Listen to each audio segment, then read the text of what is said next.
Hello friends, welcome to online classes. मेरा नाम है रजत अग्रहरी। ये जो हम लोग की क्लासेस चल रही है, इस सेगमेंट में हम लोगों ने चालू किया है कॉन्स्टिट्यूशनल बॉडीज, संवैधानिक संस्थाओं को समझने का। और इसके बाद हम लोग चालू करेंगे सांविधिक संस्थाओं को समझने का। तो अभी 2-3 क्लास और लगेगी, संवैधानिक संस्थाएं पूरी कंप्लीट हो जाएगी। अभी तक इसमें 2 क्लासेस आई हैं। पहली क्लास में हम लोगों ने देखा था भारत का निर्वाचन आयोग और राज्य का निर्वाचन आयोग। दूसरी क्लास में हम लोगों ने देखा था सीएजी, भारत का महान्यायवादी यानी कि अटॉर्नी जनरल ऑफ इंडिया। और फिर हम लोगों ने देखा था एडवोकेट जनरल, जिसको हम लोग महाधिवक्ता कहते हैं। ठीक। फिर इसके बाद आज की क्लास में थंबनेल से स्पष्ट ही हो गया होगा, बाकी मेरे बोर्ड में पीछे भी लिखा हुआ है, संघ लोक सेवा आयोग। तो आज की क्लास में हम लोग संघ लोक सेवा आयोग को पूरा समझेंगे। फिर मध्य प्रदेश राज्य लोक सेवा आयोग, इसको भी समझेंगे। यह संवैधानिक संस्थाएं इसलिए भी महत्वपूर्ण हो जाती हैं क्योंकि जो इस बार का सिलेबस है, 11 अप्रैल को पेपर है, तो आई होप सबने सिलेबस तो देख ही लिया होगा। सिलेबस में जो 10वीं यूनिट है, पूरी की पूरी एक यूनिट दे रखी है संवैधानिक और सांविधिक संस्थाओं के लिए। तो पहले तो ये इंपॉर्टेंट हुआ ही करता था, लेकिन अब अगर उसने एक अलग से पूरी यूनिट दे दी इसके लिए, यानी कि ये अब पहले पहले के वर्षों से अब ज्यादा इंपॉर्टेंट हो गया है। और इसको चालू करने के पीछे एक मेन वजह यह भी है कि मेन जीएस बैच में पॉलिटी चल रहा है, तो उसके पैरेलल में ये भी चलेगा, जिससे आपको समझने में थोड़ी आसानी रहेगी। आप लोग वीडियो को शुरू से लेकर के अंत तक देखिएगा। और फिर इसके बाद यूपीएससी और एमपीपीएससी यानी कि संघ लोक सेवा आयोग और राज्य लोक सेवा आयोग, मध्य प्रदेश राज्य लोक सेवा आयोग, इन दोनों में से कहीं से भी कोई भी क्वेश्चन उठा के अगर पूछता है, एग्जाम पेपर में आपका आता है, तो कहीं भी आपसे आंसर आपका मिस नहीं होगा। ठीक है। मैं आपको इसका पूरा जो इसका बैकग्राउंड है वहां से चालू करके जो आज की सिचुएशन है वहां तक इसको पूरा लेके आऊंगा। जैसे कि मैंने भारत के निर्वाचन आयोग में शुरू से लेकर के आज तक की स्थिति समझाई थी, जैसा हमने पिछली क्लासेस में किया था, वैसा ही इस क्लास में भी हम लोग करेंगे। क्लासेस चालू करूंगी, इसके साथ ही एक चीज और कहूंगा कि वापस से कोरोना के केसेस बढ़ रहे हैं, है ना। कोविड केसेस वापस से बढ़ रहे हैं। तो आप लोग जब बहुत ज्यादा इमरजेंसी ना हुआ करे तो बाहर जाने से अवॉइड कीजिए। ठीक है, बाहर जाने से बचिए। ये वही फरवरी महीना है जो पिछले साल का, अगर फरवरी महीना देखेंगे आप, फरवरी 2020, तो उस समय भी चिटपुट केसेस आने लगे थे। 1 केस, 2 केस, कहीं 3 केस, तो हम लोग बहुत लाइटली ले रहे थे, है ना। लेकिन जब तक वो महीना मार्च का हुआ, तब तक केसेस पहले 1-2 से लेकर के 100 तक गया, 100 से 500 गया, 500 से 1000 गया, 1000 से 5000 चला गया, 10,000 चला गया, 50,000 चला गया, लाख चला गया और 10 लाख के ऊपर चला गया।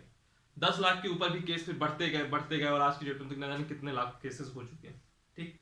हालांकि बहुत लोग रिकवर हो गए, ठीक हो गए, सब बातें हैं। लेकिन अभी जो पिछले 10-15 दिनों, 8-10 दिन का जो रिकॉर्ड है, जिस तरह केसेस वापस से बढ़ने चालू हुए, तो ये थोड़ा खतरे की घंटी है। इसको थोड़ा अवॉइड कीजिए, बाहर निकलना, मास्क वगैरह अपने आप को कंपलसरी कीजिए, है ना। मैं ऐसा नहीं कह रहा कि कुछ भी काम पड़े बाहर नहीं जाना, लेकिन जब भी बाहर जाएं या फालतू का जो बाहर जाना है उसको कम कर दीजिए। Health is wealth. ठीक है। चलिए फिर, यही छोटा सा मैसेज था। मानता हूं मेरा कहा आपके लिए इतना इंपॉर्टेंट नहीं होगा, बट ये जरूरी है क्योंकि कोविड टाइम पे अपनी खुद की केयर करना बहुत आवश्यक है। और जिस तरह के केसेस बढ़ रहे हैं, क्योंकि ये फरवरी महीना ही ऐसा है जिसने पिछले साल भी डराया था, इस साल भी डरा रहा है। ठीक। चलिए देखते हैं, आज की क्लास में आते हैं। सबसे पहले बात करेंगे संघ लोक सेवा आयोग। तो संघ लोक सेवा आयोग का बैकग्राउंड समझिए। एमपीपीएससी का जो सिलेबस है उसमें देखिएगा, बहुत सारे सुधार अधिनियम हुए, बहुत सारे एक्ट आए भारत से रिलेटेड। 1773 का रेगुलेटिंग एक्ट आया, फिर पिट्स एक्ट आया, फिर उसके बाद 1813 का एक्ट आया, 1833 का आया, 1858 का आया। ऐसे करके बहुत सारे आप सुधार अधिनियम देखेंगे। ये सब चीजें मैं हिस्ट्री में कराऊंगा, ये मैंने आपको पॉलिटी में जब पढ़ा रहा था तब भी मैंने कहा था। लेकिन सिलेबस में साफ साफ 2 अधिनियमों के नाम दिया है। पहला 1919 का सुधार अधिनियम और दूसरा 1935 का सुधार अधिनियम। इसीलिए जो यूपीएससी का बैकग्राउंड इन दोनों सुधार अधिनियमों से एक एक लाइन मिलता था, तो उन दोनों लाइनों को मैं यहीं लिख दिया हूं, ताकि अगर कभी यूपीएससी से कहीं उस अधिनियम से रिलेट करके कोई क्वेश्चन पूछ ले तो वह भी आपसे मिस नहीं हो। ठीक। सबसे पहले देखिए, मॉन्टेग्यू चेम्सफोर्ड सुधार अधिनियम 1919 के सुधार अधिनियम आया था। इसने जो है लोक सेवा आयोग ऐसा कुछ होना चाहिए, इसकी एक इस अधिनियम के तहत ऐसा कहा गया। तो इसी अधिनियम के तहत सन 1923 में एक आयोग बना जिसको हम कहते थे ली कमीशन, ली आयोग। ब्रटली वाला ली नहीं, ब्रटली वाला ही ली समझिए, बस ब्रट को गायब कर दीजिएगा। ली आयोग ने एक सिफारिश करी और उसकी सिफारिश के आधार पे 1923 में सिफारिश करते हैं, 1923 में आयोग बनता है, फिर ये सिफारिश करते हैं। 1 अक्टूबर 1926 को केंद्रीय लोक सेवा आयोग की स्थापना होती है। यानी कि जो मॉन्टेग्यू चेम्सफोर्ड सुधार अधिनियम 1919 था, उसका अल्टीमेट क्या निकला, ली आयोग 1923 में, और उसका अल्टीमेट क्या निकला, 1 अक्टूबर 1926 को केंद्रीय लोक सेवा आयोग की स्थापना होती है। फिर 1935 का अधिनियम आता है, और 1935 के अधिनियम में इस केंद्रीय लोक सेवा आयोग का नाम बदलकर 1 अप्रैल 1937 को संघीय लोक सेवा आयोग कर दिया गया। क्या कर दिया गया, संघीय लोक सेवा आयोग। और इसके बाद 26 जनवरी 1950 को 26 जनवरी 1950 को इसका नाम बदल करके संघ लोक सेवा आयोग, union public service commission, UPSC कर दिया गया, जिस नाम से आज की डेट में हम लोग इससे परिचित हैं। ठीक, तो ये थोड़ा बैकग्राउंड है, याद रखिएगा। ली आयोग याद रखिएगा, 1 अक्टूबर 1926 को केंद्रीय लोक सेवा आयोग की स्थापना होती है। फिर 1935 के अधिनियम से 1 अप्रैल 1937 को इसका नाम बदल करके संघीय लोक सेवा आयोग कर दिया जाता है, ये थोड़ा याद रखिएगा। और 26 जनवरी 1950 बहुत ही जानी पहचानी तारीख है, क्योंकि इसी दिन हमारा संविधान लागू हुआ था, तो ये तारीख तो आपको ऐसे ही याद रहेगी। और इसी दिन संघ लोक सेवा आयोग इसका नाम बदल करके कर दिया गया था। तो ये यूपीएससी का कुछ बैकग्राउंड है। इसको देखने के बाद मैं कुछ चीजें और देखता हूँ। आज की डेट में जो हमारे संविधान में यूपीएससी की जो संकल्पना है, किस अनुच्छेद में है, संविधान के किस भाग में है, वह देखिए। ये फैक्चुअल था इसलिए मैंने इसको पहले लिख दिया था। अब जो मेन चीजें जो आपको और याद रखनी है उसको देखिएगा। यूपीएससी की चर्चा संविधान के यूपीएससी की चर्चा संविधान के भाग 14 में है, भाग 14 में है, भाग 14 में है। और यह किस अनुच्छेद से किस अनुच्छेद तक है, तो याद रखिएगा ये आर्टिकल 315 से लेकर के आर्टिकल 323 तक है, आर्टिकल 315 से लेकर के 323 तक है। कई बार यही पूछ लेता है कि संघ लोक सेवा आयोग की संकल्पना किस अनुच्छेद में है, तो आप याद रखिएगा अनुच्छेद 315 में। ये क्वेश्चन बहुत इंपॉर्टेंट है। यह क्या यूपीएससी वगैरह एसएससी वगैरह में कई बार ऐसे एग्जाम में क्वेश्चन पूछे गए हैं। ठीक, डायरेक्टली पूछ लेता है कि संघ लोक सेवा आयोग का संबंध किस अनुच्छेद से, तो 315 से, और इससे संबंधित बातें जो है 315 से 323 तक लिखी हुई हैं। ठीक, यह था संघ लोक सेवा आयोग।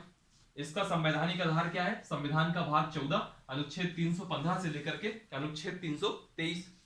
फिर इसके बाद याद रखिएगा, अब यूपीएससी एक संस्था है, तो कोई भी संस्था बिना किसी सदस्यों के तो चलेगी नहीं, उसमें कुछ मेंबर होंगे, अध्यक्ष भी होगा। तो यूपीएससी क्या होगा, यूपीएससी में अध्यक्ष होंगे, यूपीएससी में एक अध्यक्ष होगा, और अध्यक्ष के अलावा कुछ अन्य सदस्य होंगे। अभी मैं क्या बोल रहा हूं, सिर्फ कुछ अन्य सदस्य, मैंने किसी संख्या का नाम नहीं लिया, कुछ अन्य सदस्य होंगे। और जो भी अध्यक्ष होगा या जो भी अन्य सदस्य होंगे, इनकी नियुक्ति कौन करेगा, मैंने आपको पिछली क्लासेस में भी बताया है, जितने भी संवैधानिक पदाधिकारी वगैरह होते हैं उन सभी की नियुक्ति कौन करता है, राष्ट्रपति ही करता है। तो अगर कभी किसी का नाम याद नहीं आ रहा और ऑप्शन में राष्ट्रपति दिए है, आपको उसका सिर पैर भी नहीं मालूम और तुक्का ही मानना है, तो हमेशा राष्ट्रपति ही मारिएगा। नियुक्ति कौन करेगा, राष्ट्रपति करेगा। ठीक, एक तो आपको यहां से जानकारी मिल गई कि जो यूपीएससी के अध्यक्ष होंगे या जो उसके अलग अन्य मेंबर हैं, उनकी नियुक्ति कौन करता है, तो नियुक्ति राष्ट्रपति करता है।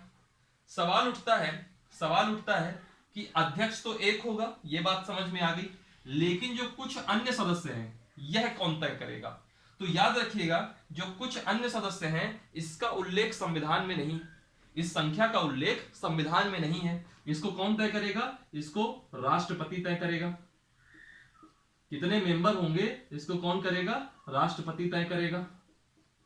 ठीक, राष्ट्रपति तय करेगा। और अगर आज की में से, और ये सामान्यतः संख्या 9 से लेकर के 11 हुआ करती। अगर मैं प्रेजेंट की बात करूं, वर्तमान स्थिति की बात करूं, और वर्तमान में अगर आप पूछें कि यूपीएससी में टोटल कितने मेंबर हैं, तो संघ लोक सेवा आयोग में इस समय 10 लोग हैं। इस समय वर्तमान की स्थिति में वर्तमान में 10 लोग हैं। 10 लोगों में एक अध्यक्ष है और जो 9 है वह अन्य सदस्य हैं। यह जो एक है यह अध्यक्ष है, ठीक, और जो ये 9 है यह अन्य सदस्य हैं। और टोटल संख्या कितनी हो गई, 10। और ये 9 रहेंगे कि 10 रहेंगे कि 11 रहेंगे कि 8 रहेंगे कि 7 रहेंगे, यह कौन तय करेगा, तो यह हमेशा राष्ट्रपति तय करेगा। ठीक, वर्तमान की स्थिति में कितने मेंबर हैं, 10 मेंबर हैं, एक अध्यक्ष हो गया और 9 जो है अन्य सदस्य हो गए। फिर संबंध, ठीक है, इतना हो गया। आप इतना स्क्रीनशॉट ले लीजिए, क्योंकि अब नीचे जगह नहीं है तो मैं ऊपर मिटाऊंगा।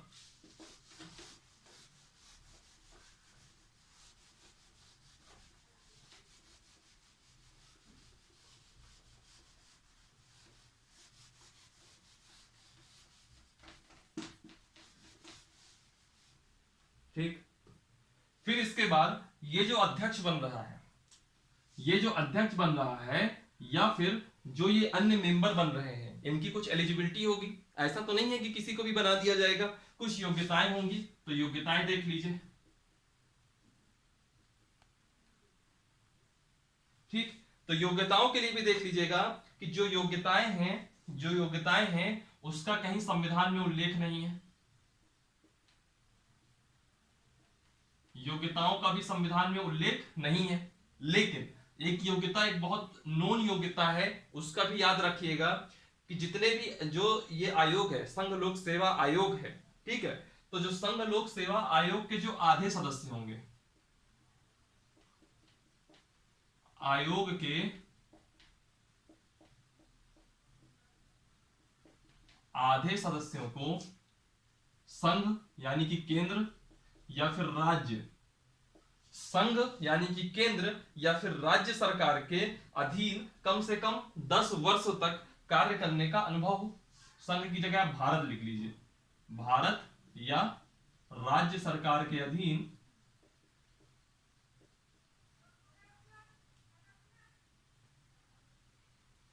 कम से कम 10 वर्षों का अनुभव हो। यही एक एलिजिबिलिटी है। जैसे कि मान लीजिए कोई एक आईएएस अधिकारी है, उसने अपना रिटायरमेंट हुआ तो उसको यहाँ यूपीएससी का चेयरमैन बनाया जा सकता है। क्यों बनाया जा सकता है? क्योंकि भाई उन्होंने भारत सरकार के अधीन भी काम किया होगा, राज्य सरकार के भी अधीन काम किया होगा। अब अगर उनका रिटायरमेंट होता है यानी कि उन्होंने 10 वर्ष से तो ऊपर ही काम कर लिया, तो उनके पास ये योग्यता हो गई। और ऐसी कोई सच कोई एक ऐसी कोई विशेष योग्यता कि इस सुप्रीम कोर्ट के जज के समान हो, हाई कोर्ट के जज के समान हो, ऐसा कुछ नहीं है इसमें। इसका कहीं संविधान में कहीं कोई उल्लेख भी नहीं है। नॉर्मल योग्यता यही है कि आयोग के जो आधे सदस्य हैं, यानी कि अगर 10 मेंबर्स में से मिनिमम 5 मेंबर्स ऐसे होने चाहिए जिनको भारत सरकार या राज्य सरकार के अधीन 10 वर्षों तक कार्य करने का अनुभव रहा। ठीक, फिर अगर मान लीजिए इन योग्यताओं में कुछ बदलाव करने हैं या सेवा की जो शर्तें हैं उनमें कुछ बदलाव करने हैं, है ना, तो योग्यताएं जो निर्धारित करने का अधिकार है या शक्ति है वह किसके पास होगी? वही मैंने हमेशा बोला, इस तरह का क्वेश्चन कभी भी आ जाए तो हमेशा याद रखिए कौन करेगा? राष्ट्रपति। क्या होता है, करता सब मंत्रिपरिषद ही है, व्यवहार में मंत्रिपरिषद ही कर रहा है, लेकिन सब कुछ काम होता है राष्ट्रपति के नाम से। तो जिसके नाम से कार्य हो रहा है वही हमारा सही आंसर हो जाएगा। ठीक, एक चीज तो ये हो गई आपकी, योग्यताएं 10 वर्षों तक काम करने का अनुभव रहा हो आधे सदस्यों को। ठीक, फिर एक क्वेश्चन इसमें यूपीएससी में यह बन सकता है कि कार्यकाल कितना रहता है मेंबर्स का? मेंबर्स का कार्यकाल कितना रहता है? तो कार्यकाल क्या रहेगा? 6 वर्ष। 6 वर्षों तक कार्यकाल रहेगा या फिर 65 वर्ष की आयु तक। इसका मतलब मैंने पहले आपको पिछली क्लासेस भी बता चुका हूं।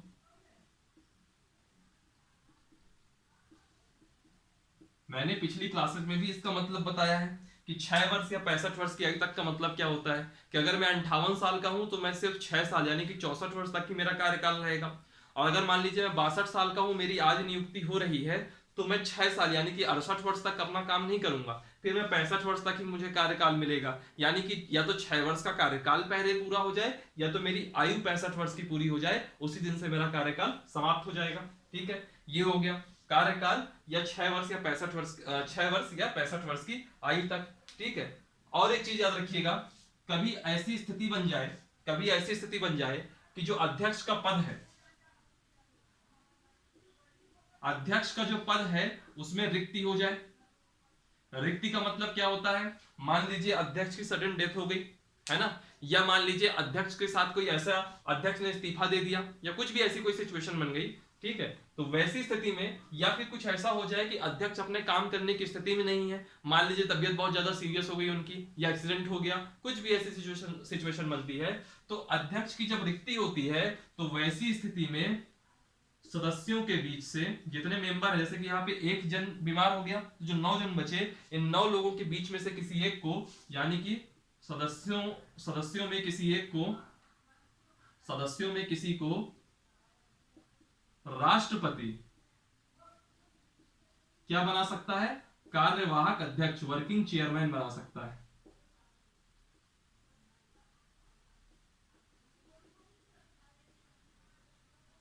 ठीक, ये याद रखिएगा। कार्यवाहक अध्यक्ष बना सकता है। और जो मैं ये प्रोसेस बता रहा हूं, यही सब प्रोसेस जब मैं मध्य प्रदेश लोक सेवा आयोग करूंगा तो वहां भी इंप्लीमेंट होगी। जैसे अध्यक्ष और कुछ अन्य सदस्य होंगे तो वहां नियुक्ति कौन करेगा, राष्ट्रपति की जगह राज्यपाल हो जाएगा। ठीक, अन्य मेंबर कितने होंगे कौन तय करेगा, राज्यपाल तय करेगा। वर्तमान में वहां कुछ मेंबर होंगे, वहां 10 नहीं है, वहां 5 है, उसकी मैं चर्चा तब करूंगा। योग्यताएं ऐसी क्या है, तो योग्यताओं का उल्लेख कहीं नहीं है, बस यही जो सेम योग्यता यहाँ है वही योग्यताएं वहां हो जाएंगी। निर्धारित करने की शक्ति यहाँ राष्ट्रपति को है तो वहां राज्यपाल को हो जाएगी। यहाँ कार्यकाल 6 वर्ष या 65 वर्ष है, वहां 6 वर्ष या 62 वर्ष हो जाएगा, वो मैं अभी आपको बाद में बताऊंगा। एक कार्यकाल में चेंज आएगा, बाकी सब में जो राष्ट्रपति है वही वहां राज्यपाल काम करेगा। अगर वहां जैसे मध्य प्रदेश लोक सेवा आयोग के अध्यक्ष की रिक्ति होती है तो वैसी स्थिति में जो वहां के अन्य मेंबर होंगे उनमें से किसी एक को राज्यपाल कार्यवाहक अध्यक्ष बना सकता है। और आज की डेट में मध्य प्रदेश राज्य लोक सेवा आयोग के जो अध्यक्ष हैं वो एक्चुअल अध्यक्ष नहीं बल्कि कार्यवाहक अध्यक्ष ही हैं। ठीक है, तो ऐसे करके कुछ पॉइंट हो गए जो आपको पता होने चाहिए कि संविधान के भाग 14 में लिया गया है, अनुच्छेद 315 से 323 तक है।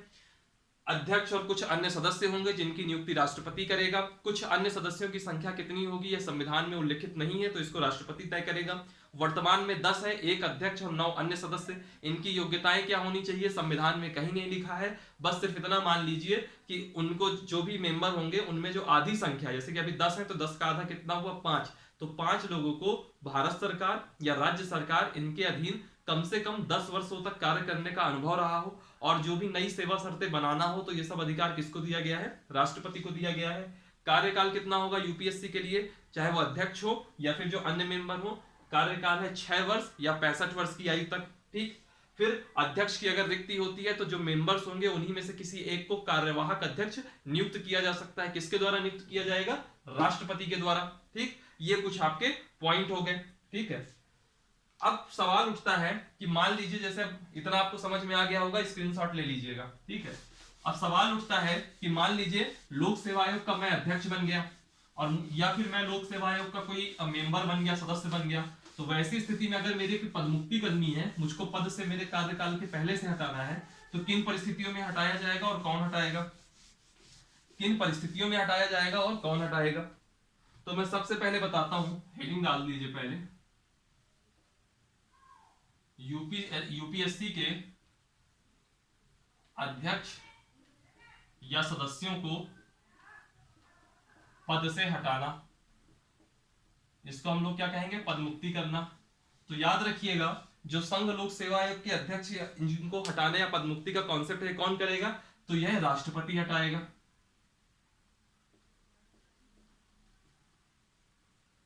क्वेश्चन आपसे यही पूछेगा, एमपीपीएससी में क्वेश्चन यही पूछेगा कि कौन हटाएगा, आपको सिंपल सा लिख देना है राष्ट्रपति। हालांकि मैं किस आधारों पे हटाएगा ये सब मैं बताऊंगा, लेकिन जो क्वेश्चन बनेगा यही बनेगा कि यूपीएससी के जो अध्यक्ष हैं या यूपीएससी के जो सदस्य हैं उनको निम्न में से कौन हटाएगा।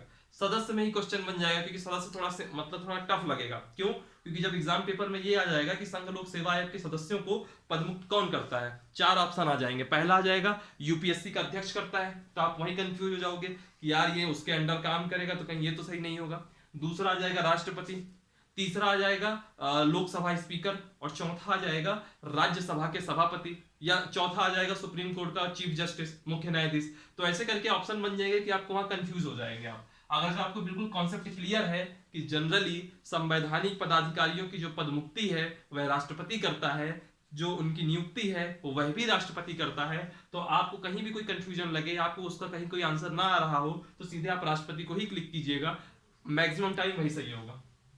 और बाकी मैं आपको पढ़ा रहा हूं, अगर आप यहां से कॉन्सेप्ट क्लियर कर लेते हैं तो ये आपके लिए बहुत अच्छा रहेगा। बहरहाल राष्ट्रपति पदमुक्ति से तो हटा, राष्ट्रपति उनको पदमुक्त तो करता है, लेकिन किन परिस्थितियों में करेगा, तो कुछ परिस्थितियां देख लीजिए। पहली परिस्थिति, या तो यूपीएससी का जो अध्यक्ष है या जो उसके सदस्य हैं वह दिवालिया घोषित हो गए,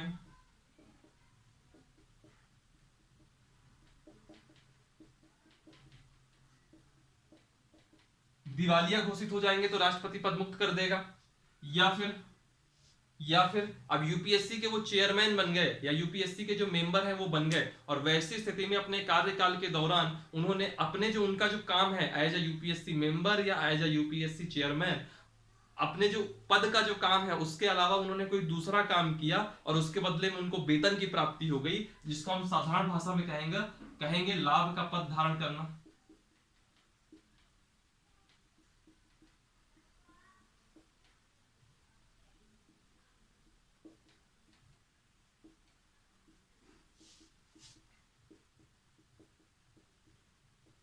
ठीक, लाभ का पद कोई ऐसा धारण कर लिया जो उनके काम का नहीं था और उन्होंने बाहर का कुछ काम कर लिया, मतलब आपकी वो जिम्मेदारी एज ए यूपीएससी चेयरपर्सन नहीं थी या एज ए यूपीएससी मेंबर नहीं थी, और आपने कुछ ऐसा काम कर लिया जिसके बदले में आपको वेतन मिला, उसको आधार बना करके राष्ट्रपति आपको पदमुक्त कर सकता है या आपको हटा सकता है। ठीक है। तीसरी परिस्थिति देखिए, मानसिक या शारीरिक अक्षमता के कारण।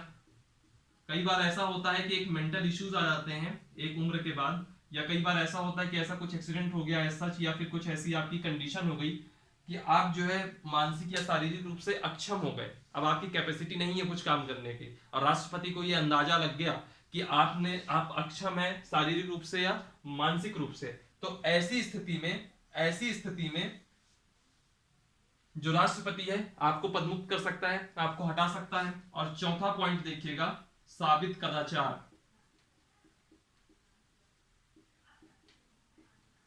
यानी कि अगर कदाचार का मतलब होता है संविधान का उल्लंघन कर दिया, ऐसी स्थिति में क्या होगा, राष्ट्रपति आपको हटा सकता है। लेकिन कदाचार साबित कैसे होगा, सवाल तो ये उठता है, कौन तय करेगा कि आपने संविधान का उल्लंघन किया कि नहीं किया। तो ऐसी स्थिति में मान लीजिए मैं यूपीएससी का मेंबर हूं या यूपीएससी का अध्यक्ष हूं, मेरे खिलाफ ये मामला आया कि आपने कदाचार किया है, संविधान का उल्लंघन किया है, तो ऐसी स्थिति में जो मामला है वह कहां जाएगा, मामला सुप्रीम कोर्ट, सर्वोच्च न्यायालय जाएगा, मामला सुप्रीम कोर्ट जाएगा। और जब सुप्रीम कोर्ट इस मामले की जांच करेगा, और मामले की जांच करने में अगर उसने सुप्रीम कोर्ट को लगा कि इसने कदाचार किया है, तो बर्खास्त करने की सिफारिश करेगा सुप्रीम कोर्ट।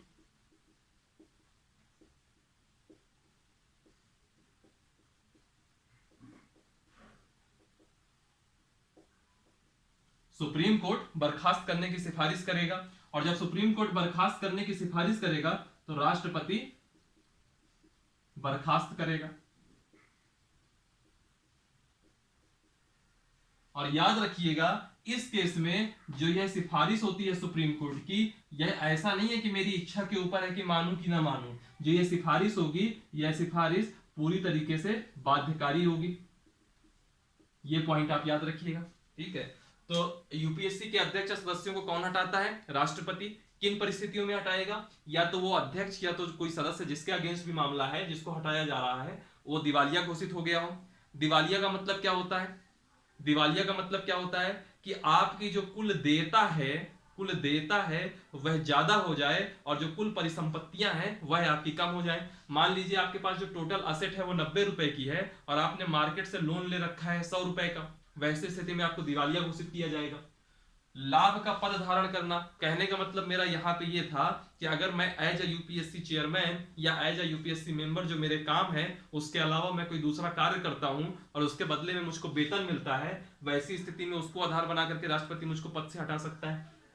तीसरा पॉइंट, मानसिक या शारीरिक रूप से अगर मैं अक्षम हूं और यह राष्ट्रपति को लगता है तो राष्ट्रपति मुझे हटा सकता है। कदाचार के मामले में क्या होगा कि मैटर आपका सुप्रीम कोर्ट जाएगा, और सुप्रीम कोर्ट ने अगर कह दिया कि बर्खास्त कर दिया जाए तो फिर राष्ट्रपति बर्खास्त करेगा, और ऐसी स्थिति में जो भी सुप्रीम कोर्ट कहेगा वो जो सिफारिश होगी वह पूरी तरीके से बाध्यकारी होगी। ठीक है, इसका भी आप स्क्रीनशॉट ले लीजिएगा। इससे रिलेटेड कुछ फैक्चुअल और है, नॉलेज है थोड़ा, यूपीएससी से रिलेटेड कुछ फैक्चुअल बातें हैं, उनको देख लीजिए। क्या होता है, अक्सर जो है इनसे जो है क्वेश्चन आ जाते हैं। पहला फैक्ट देख लीजिए। पहला फैक्ट ये है कि जो सेवा शर्तें हैं, मैंने पहले ही बताया है योग्यताओं में, जो सेवा शर्तें हैं कौन तय करता है, राष्ट्रपति तय करता है। सेवा शर्तें कौन तय करता है, राष्ट्रपति तय करता है। लेकिन सेवा शर्तें कौन तय करेगा, राष्ट्रपति तय करेगा, लेकिन नियुक्ति के बाद कोई परिवर्तन नहीं कर सकता।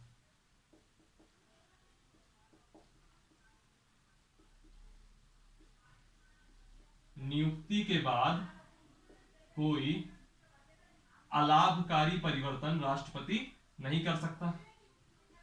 यानी कि वो कुछ ऐसा काम नहीं करेगा जिससे कि आपका जो लाभ है उसमें कोई फर्क पड़े या कुछ चेंजेस आए। और ऐसा क्यों होता है? ऐसा इसलिए किया जाता है, सेवा शर्तों में ऐसा इसलिए किया जाता है कि यूपीएससी का जो चेयरमैन है या जो यूपीएससी के अदर मेंबर हैं वह निष्पक्ष तरीके से काम करें, वह सरकार के प्रेशर में ना रहें। ठीक है, पहली चीज तो ये हो गई। इसमें सिर्फ आपको इतना याद रखना है कि राष्ट्रपति सेवा शर्तें तय करता है, ये इंपॉर्टेंट है। बाकी तो सब ठीक है, अगर वो भूल भी जाते हैं तो इंपॉर्टेंट क्या है कि राष्ट्रपति सेवा शर्तें तय करता है।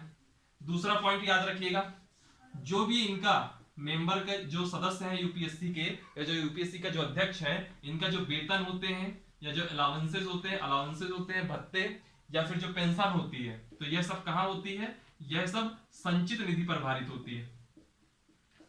संचित निधि पर, संचित निधि यानी कि कंसोलिडेटेड फंड पर भारित होती है।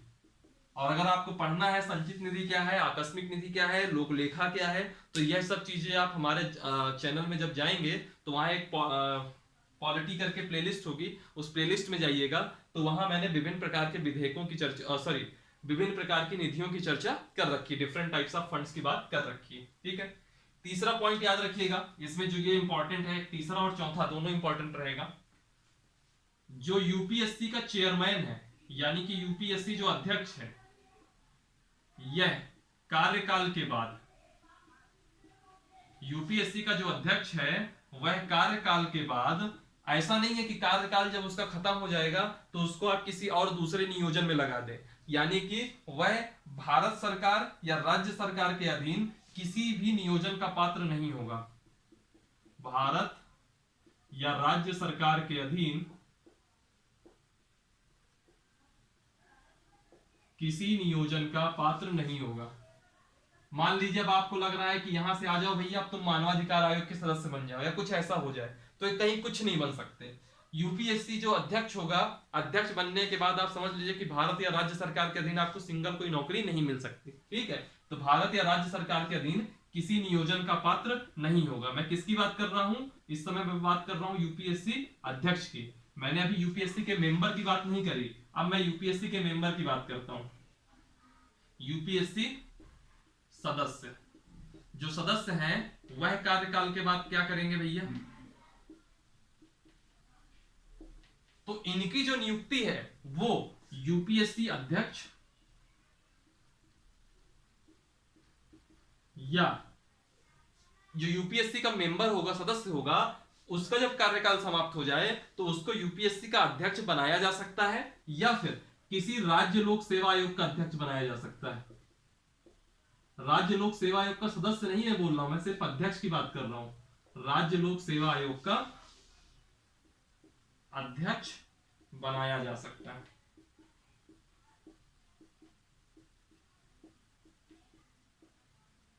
ठीक है, और भारत या राज्य सरकार या राज्य सरकार के किसी नियोजन का पात्र नहीं होगा। थोड़ा सा पीछे बैकग्राउंड हल्का सा नॉइज आ रहा होगा, उसके लिए एक्सट्रीमली सॉरी, है ना, क्योंकि कुछ चीजें मेरे भी हाथ से बाहर हो जाती हैं। यूपीएससी का जो सदस्य होगा वह कार्यकाल के बाद यूपीएससी का अध्यक्ष बन सकता है, यूपीएससी का अध्यक्ष बन सकता है, राज्य लोक सेवा आयोग का अध्यक्ष बन सकता है। इनके अलावा उसको कोई नौकरी और नहीं मिल सकती। और एक लास्ट पॉइंट देख लीजिएगा, जो भी यूपीएससी के अध्यक्ष होंगे, यूपीएससी का जो अध्यक्ष होगा और जो यूपीएससी के सदस्य होंगे, इनकी पुनर्नियुक्ति नहीं हो सकती, पुनर्नियुक्ति के पात्र नहीं होंगे। इसका भी मतलब समझिए जरा, मेरा मतलब समझिएगा। पुनर्नियुक्ति कैसे? मान लीजिए आप यूपीएससी के अध्यक्ष हैं, आप यूपीएससी के अध्यक्ष बन गए 57 साल की उम्र में, 6 साल आपका कार्यकाल चला, 63 साल। वापस से अगर आपका कार्यकाल बढ़ाना हो या कार्यकाल आपका मतलब ऐसा पुनर्नियुक्ति कर दी जाए एज अध्यक्ष, तो आप पुनर्नियुक्त नहीं हो सकते। आप एक बार अध्यक्ष बन गए तो रिटायरमेंट होने के बाद आप घर जाइए, कोई प्राइवेट नौकरी कर लीजिए, डिबेट वगैरह में बैठिए, कहीं पढ़ाने लग जाइए, लेकिन आप किसी भी नियोजन के पात्र नहीं होंगे। ठीक, मान लीजिए अभी आपकी फिर उम्र 57 साल है, 57 साल है। वैसी स्थिति में आप यूपीएससी के मेंबर बने, तो अगर मेंबर बनते हैं तो जब आपकी 63 साल की उम्र में जब आपका कार्यकाल खत्म होगा, या उसके पहले भी जब भी आप चाहे इस्तीफा दे सकते हैं, मतलब जब भी आपका कार्यकाल खत्म होगा, तो आपको यूपीएससी का अध्यक्ष बनाया जा सकता है, संघ लोक सेवा आयोग का अध्यक्ष बनाया जा सकता है, आपको राज्य लोक सेवा आयोग का अध्यक्ष बनाया जा सकता है, और इन दो के अलावा आपको कुछ नहीं बनाया जा सकता। अगर आप यह सोचें कि 57 साल की उम्र से अगर मैं अपना कार्यकाल चालू करूं और 63 साल की उम्र में मेरा कार्यकाल खत्म हो, तो वापस से मुझको सदस्य के रूप में वापस से नियुक्त कर दिया जाए, तो आपकी पुनर्नियुक्ति नहीं होगी। यूपीएससी अध्यक्ष की तो पुनर्नियुक्ति होती ही नहीं है, ये मैं तीसरे पॉइंट से ही आपको बता दिया। और जो यूपीएससी का जो सदस्य होगा उसकी सदस्य के रूप में पुनर्नियुक्ति नहीं हो सकती, वह सिर्फ और सिर्फ यूपीएससी का अध्यक्ष बन सकता है या फिर राज्य लोक सेवा आयोग का अध्यक्ष बन सकता है। तो यह 5 पॉइंट थे जो कि कुछ आपके यहाँ पे फैक्चुअल थे, लेकिन ये बहुत ही इंपॉर्टेंट है, इनसे क्वेश्चन स्टेटमेंट वाले बहुत बनते हैं, इससे क्वेश्चन आपके यूपीएससी तक में बनते हैं, मतलब जो आईएएस वगैरह का जो पेपर होता है प्रीलिम्स का, उसमें भी इससे क्वेश्चन बनते हैं। और फिर लास्ट में कुछ फैक्चुअल देख लीजिए, कुछ फैक्चुअल चीजें देख लीजिए जो कि आपका एमपीपीएससी पूछ सकता है, क्योंकि एमपीपीएससी में हमेशा फैक्चुअल चीजें हमेशा पूछी जाती हैं। सबसे पहले तो आप ये देखिए कि यूपीएससी का प्रथम अध्यक्ष कौन था,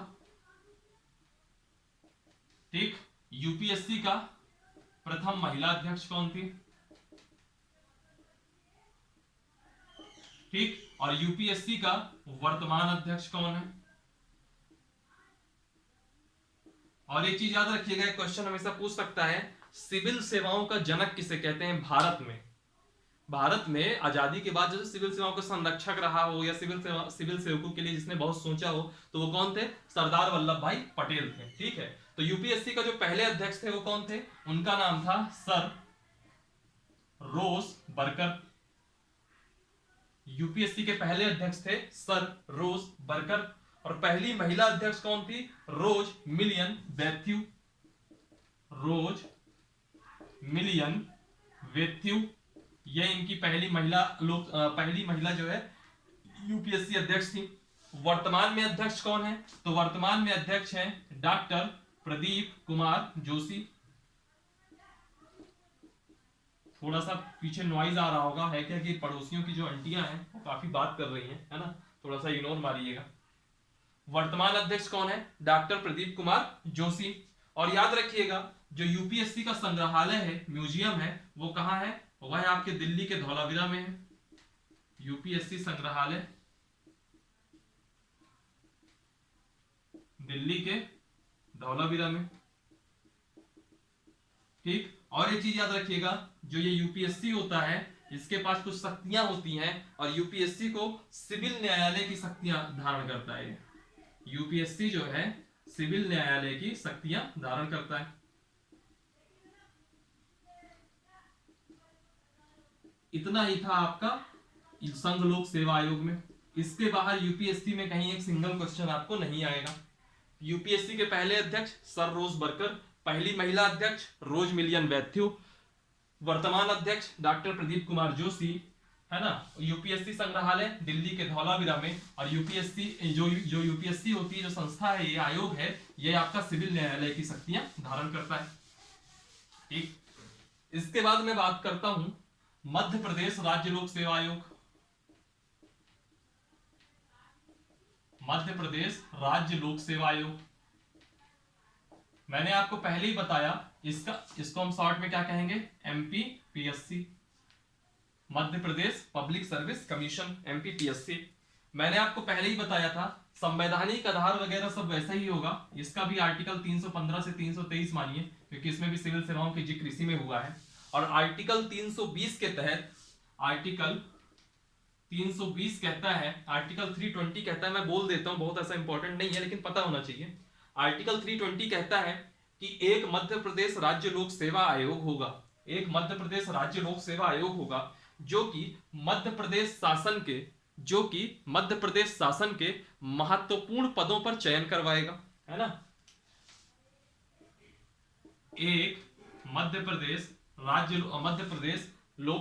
लोक सेवा आयोग होगा, एक एमपीपीएससी होगा, जो मध्य प्रदेश शासन के महत्वपूर्ण पदों पर चयन करवाएगा, महत्वपूर्ण पदों पर चयन करवाएगा। फिर एक आता है एमपीपीएससी की स्थापना, यह जरूर देख लीजिए कि एमपीपीएससी की स्थापना कब हुई। तो एमपीपीएससी की स्थापना से रिलेटेड मैं दो चीजें आपको बोलूंगा कि एमपीपीएससी की जो स्थापना हुई थी वह राज्य पुनर्गठन अधिनियम, राज्य पुनर्गठन अधिनियम 1956 की धारा 118 क्लॉज 3 के तहत हुई थी। राज्य पुनर्गठन अधिनियम 1956 की धारा 118 क्लॉज 3 के तहत हुई थी। एक ये फैक्ट याद रखिएगा, राज्य पुनर्गठन अधिनियम 1956 आपने इतनी बार सुन रखा होगा कि नाम याद होगा, सिर्फ एक धारा याद कर लीजिएगा 118 क्लॉज 3। और इसकी कौन सी तारीख कौन सी थी, तो तारीख थी आपकी 27 अक्टूबर 1956। ईयर 1956 है तो वही रहेगा, 27 अक्टूबर भर याद रखना पड़ेगा।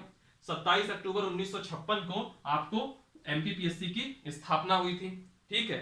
और बाकी फिर और याद रखिएगा इसका मुख्यालय कहाँ है, तो इसका मुख्यालय सबको पता है कि कहाँ है, इंदौर में है। अगर आप एमपीपीएससी की तैयारी कर रहे हैं तो मुख्यालय पता ही होगा कि इंदौर में है, ठीक। इतना जो है बेसिक नॉलेज हो गया इसका।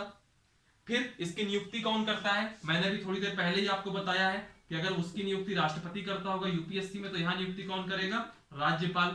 और मैंने एक चीज आपको जब राज्यपाल पढ़ाया था पॉलिटी में, तो मैंने बताया था, दो नोट्स लिखवाई थी। पहला, हाई कोर्ट के जो मुख्य न्यायाधीश हैं, उच्च न्यायालय के जो मुख्य न्यायाधीश हैं और जो अन्य न्यायाधीश हैं, ना ही राज्यपाल उनकी नियुक्ति करता है, राज्यपाल उनको नियुक्त नहीं करेगा और ना ही उनकी पदमुक्ति करेगा। लेकिन जो लोक सेवा आयोग होता है, राज्य लोक सेवा आयोग होता है, इसके अध्यक्ष और सदस्यों की नियुक्ति कौन करता है, राज्यपाल करता है। हालांकि पदमुक्ति राज्यपाल नहीं करता है। तो सवाल उठता है पदमुक्ति कौन करता है, तो पदमुक्ति राष्ट्रपति करता है। अब आप पूछोगे कैसे राष्ट्रपति करता है, तो जैसे संघ लोक सेवा आयोग के लिए पदमुक्ति का कॉन्सेप्ट था, सब कुछ यहाँ पे सेम वैसे ही है। फिर बात आती है योग्यताओं की, तो योग्यताएं भी कैसी हैं, सेम एज यूपीएससी। मैं लिखवा नहीं रहा हूं इसीलिए क्योंकि बार बार रिपीट कौन करे, सेम एज यूपीएससी। यानी कि संविधान में मतलब यहाँ कोई उल्लेख नहीं है, राज्यपाल तय करेगा समय समय पे जो भी उसको सही लगे। और बाकी मेन यही है कि या तो भारत सरकार या तो राज्य सरकार के अधीन 10 वर्षों तक उसने कार्य किया हो, ठीक है। ये योग्यताएं हैं इसकी, सेम एज यूपीएससी। फिर एक अच्छा इंपॉर्टेंट चीज आती है कार्यकाल। कार्यकाल इसका यूपीएससी से अलग है। वहां कार्यकाल क्या था, 6 वर्ष या 65 वर्ष की आयु तक। यहाँ पे कार्यकाल क्या है, 6 वर्ष या 62 वर्ष की आयु तक। ये याद रखिएगा कि थोड़ा अलग है, 6 वर्ष या 62 वर्ष की आयु तक, ये थोड़ा फैक्ट आपका अलग है, ठीक। पदमुक्ति राष्ट्रपति करेगा, कैसे करेगा, याद रखिएगा सेम एज यूपीएससी। जैसे यूपीएससी में राष्ट्रपति करता था वैसे यहां पे भी पदमुक्ति करेगा, ठीक है। इसके अलावा कुछ नहीं है। अब एक चीज याद रखिएगा, एमपीपीएससी के पहले अध्यक्ष कौन थे, और एक चीज और याद रखिएगा, जब भी अध्यक्ष पद की रिक्ति होगी तो राज्यपाल उन सदस्यों के बीच में किसी एक को जो है कह देगा कि आप कार्यवाहक अध्यक्ष बनिए। एक चीज और रह गया, इसका स्क्रीनशॉट ले लीजिएगा फिर मैं बताता हूं, ठीक है।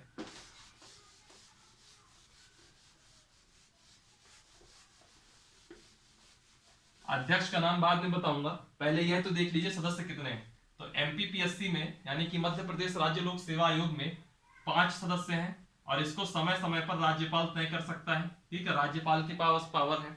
और 5 सदस्य में एक जो होगा वो अध्यक्ष होगा और जो 4 होंगे वह सदस्य होंगे, ठीक। 1+4। और योग्यता भी कौन डिसाइड करेगा, राज्यपाल डिसाइड करेगा, है ना। यह संख्या कौन डिसाइड करेगा, राज्यपाल का मतलब क्या है, व्यवहार में मंत्री परिषद, लेकिन हम नाम किसका लगाएंगे, राज्यपाल का। संख्या राज्यपाल तय करेगा। फिर इसके अलावा अब एक चीज ये देख लीजिए, कभी अगर अध्यक्ष पद की रिक्ति होती है, या मान लीजिए अध्यक्ष ने इस्तीफा दे दिया, या मान लीजिए अध्यक्ष की असामयिक मृत्यु हो जाए, यानी कि वो पद रिक्त हो गया, तो वैसी स्थिति में क्या होता है कि राज्यपाल इन 4 मेंबर्स में से किसी एक को जो है कार्यवाहक अध्यक्ष बना सकता है, जैसे कि वहां यूपीएससी में राष्ट्रपति बनाता था। अब सवाल उठता है कि पहले अध्यक्ष कौन थे, पहले अध्यक्ष एमपीपीएससी के, ठीक। और वर्तमान में कौन है, ये फैक्चुअल जानकारी आपको बहुत कंपलसरी है। तो याद रखिएगा जो पहले अध्यक्ष थे उनका नाम था, जो पहले अध्यक्ष थे उनका नाम था डी.वी. रेगे। डी.वी. रेगे ये उनका पहले अध्यक्ष थे। और जो वर्तमान अध्यक्ष हैं उनका नाम है R.L. मेहरा या राजेश लाल मेहरा। और जो राजेश लाल मेहरा है, आर एल मेहरा है, यह कार्यवाहक अध्यक्ष है। और कार्यवाहक अध्यक्ष कैसे बनते हैं यह आपको पता है, राज्यपाल बनाता है सदस्यों के बीच में से, तो यह कार्यवाहक अध्यक्ष है। तो मध्य प्रदेश राज्य लोक सेवा आयोग हो गया आपका, और आपका संघ लोक सेवा आयोग हो गया। और मैं उम्मीद करता हूं कि जो एमपीपीएससी 11 अप्रैल को क्वेश्चन पेपर देगा, और अगर आपका ये यूपीएससी या एमपीपीएससी से कोई एक क्वेश्चन आता है, तो जो आज की क्लास है उससे बाहर कहीं कोई भी क्वेश्चन नहीं आया होगा। आप लोग वीडियो को लाइक कीजिएगा, कमेंट कीजिएगा। आई होप क्लास आपको पसंद आई हुई होगी। तो आप जैसा भी जो भी आपका फीडबैक है, या कहीं भी कोई पॉइंट आपको ऐड ऑन करना है, या कहीं बाई मिस्टेक कुछ मैं गलत बोल देता हूं, तो उसको आप सुधार सकते हैं कमेंट बॉक्स में जाकर के। चैनल सब्सक्राइब कीजिएगा, लिंक सारे दोस्तों को शेयर कीजिएगा ताकि चैनल ज्यादा से ज्यादा लोग देखें, ठीक है। डिस्क्रिप्शन बॉक्स में जाएंगे तो वहाँ टेलीग्राम की लिंक होगी, उसको जरूर ज्वाइन कीजिएगा, ठीक है। और भी फेसबुक वगैरह का पेज होगा, उसको भी जरूर ज्वाइन कीजिएगा। और इसमें जो है, जो मेरा चैनल में आप प्लेलिस्ट में जाओगे तो वहाँ पॉलिटी वगैरह करके प्लेलिस्ट दी होगी। पॉलिटी में अगर आप जाएंगे ना, तो आपको बहुत ही ज्यादा बेनिफिशियल होगा पॉलिटी। क्यों बेनिफिशियल होगा? क्योंकि उसमें पॉलिटी में बिल्कुल बेसिक जो है, बेसिक प्रियम्बल से चालू होकर के जो उसका फाइनल हो सकता है कंक्लूजन, पूरा पॉलिटी कवर अप किया गया है ना, जो कि आपके लिए बहुत ज्यादा बेनिफिशियल होगा। और अभी भी पॉलिटी की क्लासेस चल रही है ना। अभी उसमें स्थानीय स्वशासन, न्यायपालिका और जो संवैधानिक विकास क्रम है, ये सब चीजें बची हुई हैं। ये सब भी 2-4 दिन में कंप्लीट हो जाएगी। चलिए फिर आज के लिए इतना ही रखते हैं, और आप लोग अपना घर में रहिए, सुरक्षित रहिए, ठीक है, और हंसते रहिए और पढ़ते रहिए। Thank you for watching, thank you so much.